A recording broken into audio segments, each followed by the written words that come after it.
Most of the world has simply accepted that daily life should be a series of small, annoying frictions. We wait in uncertainty, we struggle with heavy doors, and we tolerate a level of public clutter that feels inevitable. But in Japan, these tiny frustrations haven't just been noticed. They've been solved with a level of genius that makes the rest of the world feel decades behind. Today, we aren't just looking at gadgets, we're looking at a smarter way to live.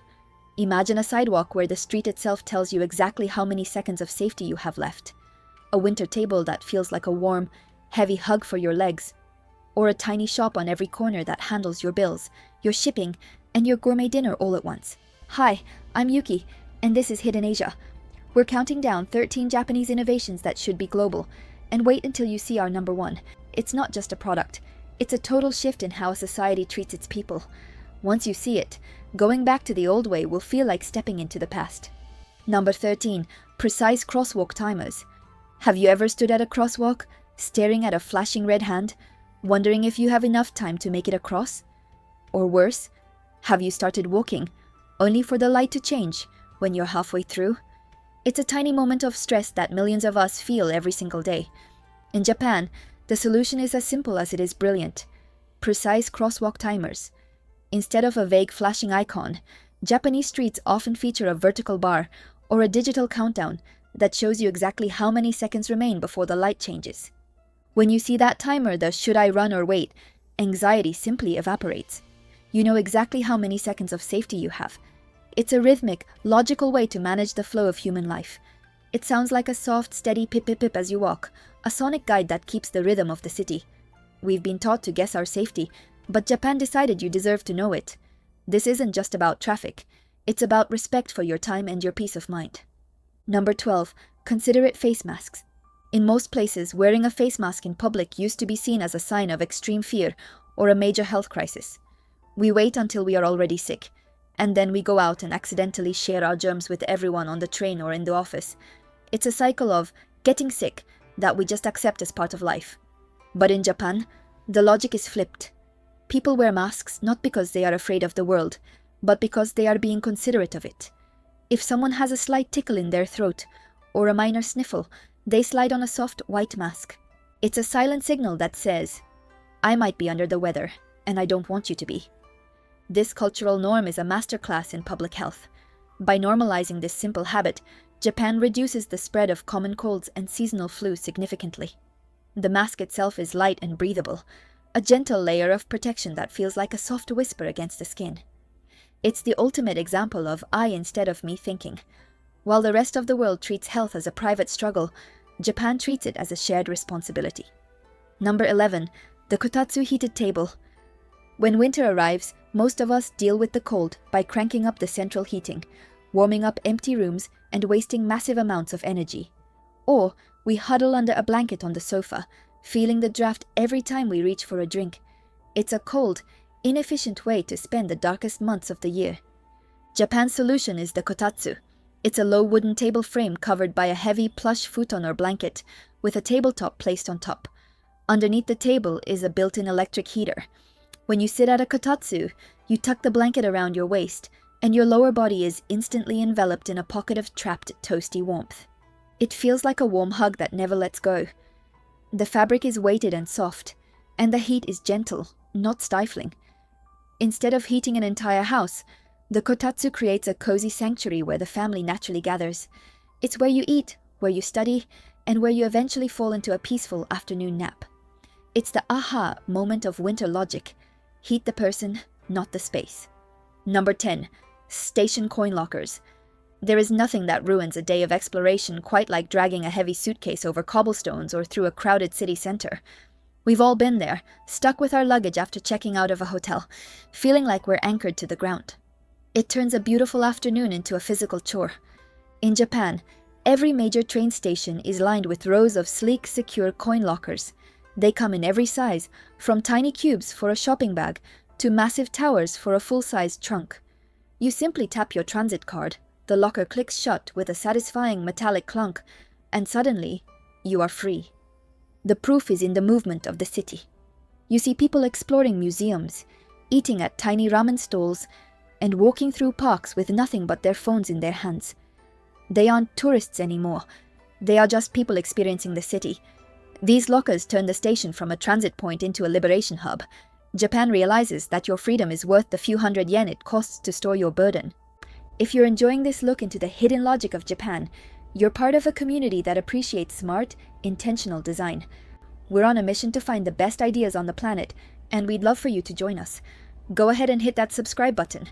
It's the best way to make sure you never miss our next discovery. Number 9. The Oshibori, wet wipes.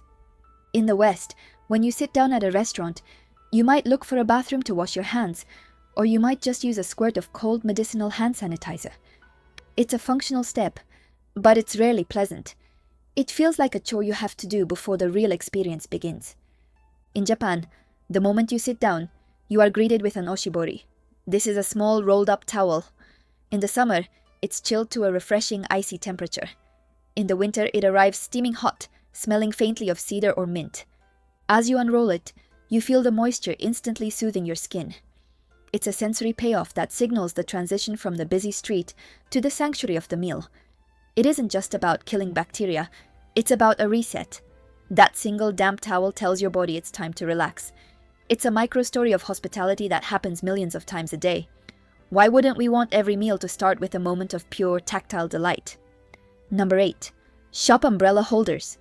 Rainy days in most cities are a mess of dripping umbrellas, slippery floors, and wet socks. You walk into a shop and you have to carry a soaking wet umbrella that drips all over your clothes and the merchandise.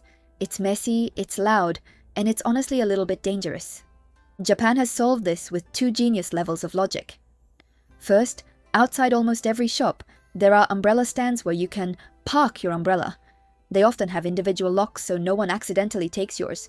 Second, for those who want to keep their umbrella with them, there are machines that wrap your wet umbrella in a slim plastic sheath with a single satisfying zip sound. The result? The floors inside remain bone dry. The air doesn't smell like damp fabric. You can shop with both hands free, knowing your umbrella is safe or contained. It's a seamless solution to a problem we've just learned to tolerate. Someone actually sat down and thought about the friction of a rainy day and decided to erase it. That is the magic of Japanese intentionality. Number 7. The legendary train punctuality. We've all experienced the waiting room of the train platform. You check your watch, the sign says delayed, and your entire schedule for the day begins to crumble. It's a feeling of powerlessness that we've come to expect from public transit. In Japan, the trains don't just try to be on time, they are mathematically precise. The average delay for a Japanese train is measured in seconds, not minutes. When the schedule says 10:42, the doors slide open at exactly 10:42 with a crisp electronic chime. This level of reliability changes how you live your life. You don't have to leave 20 minutes early, just in case. You can plan your day with total confidence. The engineering is complex, but the experience is simple. It's the feeling of a world that actually works. If a train is even 5 minutes late, the staff will often hand out delay certificates for people to show their bosses. In Japan, your time is treated as a sacred resource. While the rest of the world makes excuses, Japan makes sure the clock stays true. Number 6. Vending machines everywhere. In most countries, a vending machine is a last resort. It's usually found in a dark corner filled with sugary sodas and stale chips, and half the time, it eats your coins. It's a symbol of convenience that usually feels quite inconvenient. In Japan, there are over 4 million vending machines, roughly 1 for every 30 people. They are everywhere, on busy street corners, inside quiet temples, and even at the top of hiking trails. But the real genius is what's inside. In the winter, you'll see red labels indicating hot drinks. You can get a steaming can of premium coffee or a hot corn soup that warms your hands as you hold it. They are impeccably maintained, brightly lit, and incredibly safe. You can walk down a dark street at 2 a.m. and find a glowing beacon of high-quality refreshment. It's a level of ubiquitous access that feels like living in the future. It's the ultimate proof that you don't need a massive store to provide a moment of delight. A single well-placed machine can do the job perfectly. Number 5. The Genkan, shoes-off culture. We spend all day walking on city streets, through public restrooms, and across dusty sidewalks. Then we walk right into our homes, bringing every bit of that city grime onto our carpets and into our bedrooms. We spend thousands on vacuum cleaners and air purifiers to fix a problem we are creating ourselves every single day. Japan has a hard line, the Genkan. This is the sunken entryway where you must remove your shoes before stepping up into the living space. It's a physical and psychological boundary. The moment your shoes come off and you step into soft indoor slippers, the outside world stays outside. The data shows this reduces allergens and bacteria in the home by a staggering amount. But the sensory payoff is even better. Your home feels like a sanctuary. The floors stay smooth and spotless. There's a weighted silence that comes with a shoes-off home. It's a cultural norm that treats the home with the respect it deserves. Why would you ever want to bring the street into your bed? Number 4. Heated toilet seats and bidets. Let's be honest, the standard Western bathroom is cold, basic, and frankly, a little bit unhygienic. We've been using dry paper for a century and pretending it's the pinnacle of cleanliness. And on a cold winter morning, the shock of a freezing toilet seat is a miserable way to start the day. Enter the Japanese washlet. These are standard in almost every home, hotel, and even public park. The seat is always gently heated, a cloud-soft warmth that makes the experience actually comfortable. Then there is the bidet, a precise adjustable stream of warm water that ensures you are actually clean. It often includes otohame, or the sound princess, which plays the sound of rushing water to provide privacy. When you're finished, a warm air dryer completes the process. It's a seamless transition that makes you realize the old way was practically barbaric. Once you experience a heated seat and a warm wash, using a regular toilet feels like using a rotary phone in a world of smartphones. It's a higher level of personal respect. Number 3. Automatic taxi doors. When you're carrying bags, holding an umbrella, or just feeling exhausted, the last thing you want to do is struggle with a heavy car door. In many cities, taxi drivers don't even get out to help you, and you're left wrestling with the handle while the meter is running. In Japan, as the taxi pulls up to the curb, the rear door swings open by itself with a smooth, silent motion. You don't touch the handle, you just step inside. When you arrive at your destination, the door closes behind you automatically as you walk away. The driver controls it all from a lever at the front. It's a tiny detail that feels like you've hired a personal chauffeur for a $5 ride. It's the weighted click of a world where someone is always looking out for you. It removes that last bit of friction from your journey. It's not just automatic, it's attentive. Number 2, the Konbini, convenience stores. In most of the world, a convenience store is where you go when you're desperate. The food is questionable, the atmosphere is cramped, and the service is indifferent. You go there because you have to, not because you want to.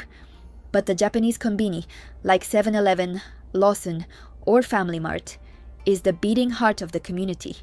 There are over 21,000 7-Elevens alone in Japan, and 41% of people visit one at least 3 times a week. Why? Because the food is genuinely gourmet. You can get high-quality sushi, fresh salads, and the world-famous egg sando that chefs like Anthony Bourdain used to rave about. But it's more than food. You can pay your electricity bills, ship luggage across the country, buy concert tickets, and use a high-quality printer. It's a 24/7 hub of life logistics. The staff are incredibly polite, the stores are spotless, and the efficiency is breathtaking. The Konbini is the ultimate proof that fast doesn't have to mean cheap or bad. It's an infrastructure of care that makes life incredibly easy. Number 1, the infrastructure of care, Omotenashi. Our number 1 isn't a single object, it's the mindset shift that makes all the other 12 possible. It's called Omotenashi, the Japanese art of selfless hospitality. It's the hidden logic that says, I will anticipate your needs before you even know you have them. You see it when a construction worker bows to apologize for the noise. You see it in the cleaning theater of the Shinkansen trains, where a crew cleans an entire train in 7 minutes, bowing to the passengers when they finish. You see it in the way a shopkeeper will walk you to the door and bow until you are out of sight. The rest of the world treats service as a transaction. I give you money, you give me a product. Japan treats it as a relationship. This is the aha moment. All these genius things, the timers, the lockers, the heated seats, they exist because someone actually sat down and thought, how can I make this person's day a little bit better? When a whole society thinks like this, life becomes a series of delightful, seamless moments rather than a struggle against friction. That is the ultimate genius of Japan. At the end of the day, these 13 things aren't just about clever engineering or high-tech gadgets. They are about intentionality. They are the result of a culture that believes small, daily improvements compound into a better life for everyone. Japan shows us that we don't have to accept the standard way of doing things. We can choose to be more thoughtful, more precise, and more respectful of each other's time and space. If you want to see more discoveries that make you realize how smart the world can be, go ahead and subscribe, because once you see the hidden logic of excellence, you'll never want to go back to the old way. I'm Yuki, and this is Hidden Asia. See you in the next discovery.